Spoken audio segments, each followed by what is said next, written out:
Thank you, Chancellor Schwartz, Chairman Levine, trustees, deans, faculty, honored guests, families, friends, and benefactors, and the graduating classes of 2025.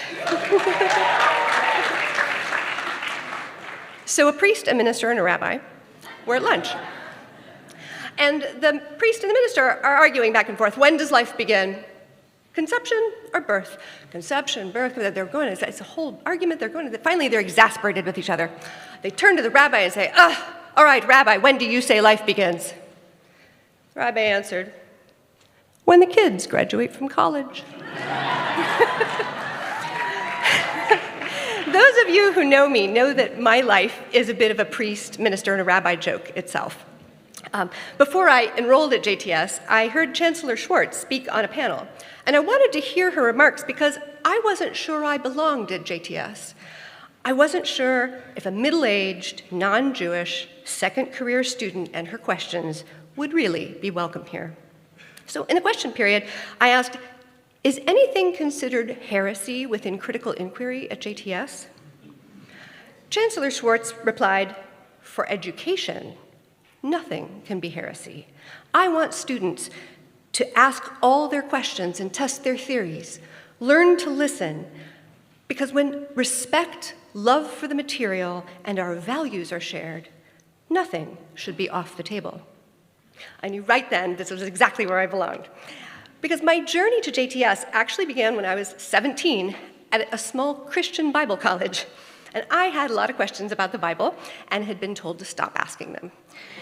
So I heard of a nearby conservative synagogue where the rabbi, Philip Silverstein, didn't mind questions. And he welcomed me into his study week after week that year. And inspired by those afternoons, I went on to study Hebrew, did graduate work in Jewish studies, and spent 5 years in Israel. Decades later, when I enrolled here, I tried to thank him, but found he'd passed away a few years earlier. Rabbi Silverstein was born in Antwerp and escaped Nazi occupation in 1941 for New York City. He was ordained here at JTS in 1955, and I met him after the year he retired as a military chaplain. But what I didn't know was that when I knew him, Rabbi Silverstein was completing his doctorate in biblical interpretation from Lutheran Theological Seminary.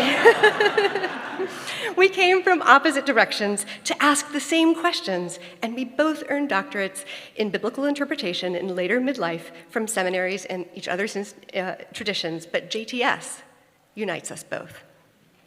The first parsha I learned with Rabbi Silverstein was Lech Lecha, where Rashi explains the intensive doubling in the opening command to Avram, Lech Lecha, go forth, could be understood as La'anatcha u'letovatcha, go for yourself, your own benefit, your own good. Ve'od she'odia tivacha ba'olam, and also that your character may be known throughout the world. We came to JTS for our own benefit. We studied for our own good. And now we leave here to go forth into congregational leadership, education, academia, public service, and beyond. We receive degrees for our own benefit, and now the wisdom we've gained can go forth and enrich the lives of others. Then, as Rashi says, our character will be known to the world, the character we've received from our time here. Because, like Rabbi Silverstein, who knows who you might reach when no question is off the table. Mazal tov, graduates, and thank you for this honor.